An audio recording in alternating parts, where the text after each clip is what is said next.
ഇപ്പൊ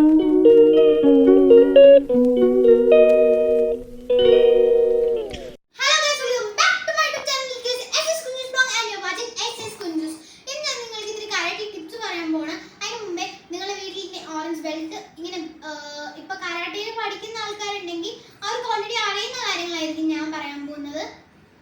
അപ്പൊ ഈ കാണുന്നവരെല്ലാരും ഷെയർ ചെയ്യണം, ലൈക്ക് ചെയ്യണം, സബ്സ്ക്രൈബ് ചെയ്യണം, കമന്റ് ചെയ്യണം, പിന്നെ ബെല്ലൈക്ക് മറക്കരുത്, കിടികിടിന്ന് അടിക്കണം. അപ്പൊ ഞാൻ ഇന്നത്തെ ഫസ്റ്റ് തന്നെ കാണിക്കാൻ പോണ സ്റ്റാൻസ് ആണ്. കരാട്ടയിൽ എന്നും സ്റ്റാൻസ് പെർഫെക്ഷൻ ആണ് വേണ്ടത്. സോ നമ്മൾ ഇപ്പൊ ഫസ്റ്റ് തന്നെ നമ്മളുടെ പാദം സ്ട്രെയിറ്റ് ആയിട്ട് വെച്ചിട്ട് നമ്മളുടെ കൈ ഇങ്ങനെ മടക്കി ഇവിടെ വെച്ചാൽ എല്ലാവരും മാഷുമാരൊക്കെ പറയുകയാണെങ്കിൽ യോയ് എന്നാണ് പറയാ. എന്ന് വെച്ചാൽ റെഡി സ്റ്റാൻസ് ആണ്.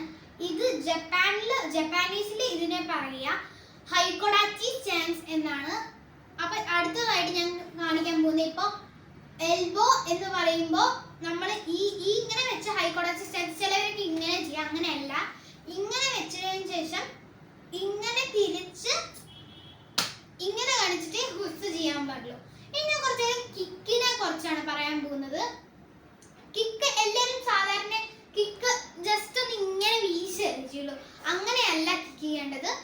കൈ ഈ നമ്മളുടെ നീ ഇത്തിരി ബെൻഡ് ചെയ്തിട്ട് ഇങ്ങനെ വെച്ചിട്ട് ഇങ്ങനെയാണ് കിക്ക് ചെയ്യേണ്ടത്. അതിനുശേഷം കിക്ക് ചെയ്ത് ലാൻഡ് ചെയ്യണം. പിന്നെ നമ്മളുടെ പഞ്ച് ഇത്തിരി ലൈക്ക് ഇപ്പൊ ഒരാൾ ഇവിടെ ഉണ്ടെന്ന് നിങ്ങൾ വെറുതെ മനസ്സിൽ ആലോചിച്ചു. അപ്പൊ അയാളുടെ അടുത്ത് ജസ്റ്റ് ഇങ്ങനെ പഞ്ച് ചെയ്താൽ പോരാ.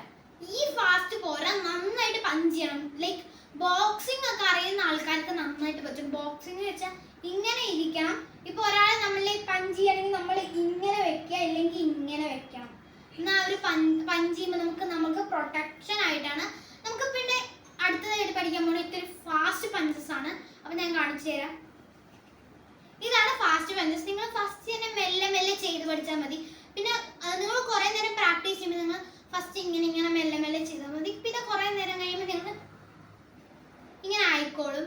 ഇനി നിങ്ങൾക്ക് ഇത്തിരി പഞ്ച് പറയുകയാണെങ്കിൽ ഇതാണ് ഫാസ്റ്റ് പഞ്ച്, ഇതാണ് ഹുക്ക്. എന്ന് വെച്ചാൽ ഇവിടെ ഒരാളുണ്ടെങ്കിൽ അത് ഇങ്ങനെ പഞ്ച് ചെയ്തതിന് ശേഷം ഇങ്ങനെ ഇട്ടിട്ട് ഒറ്റ അടി കൊടുത്തു കഴിഞ്ഞാൽ അവരുടെ കാര്യം തീർന്നോളും. അങ്ങനെ ഇത്രയും എനിക്കിനി പറയാനുള്ളൂ. I M signing off. Shreya, bye bye.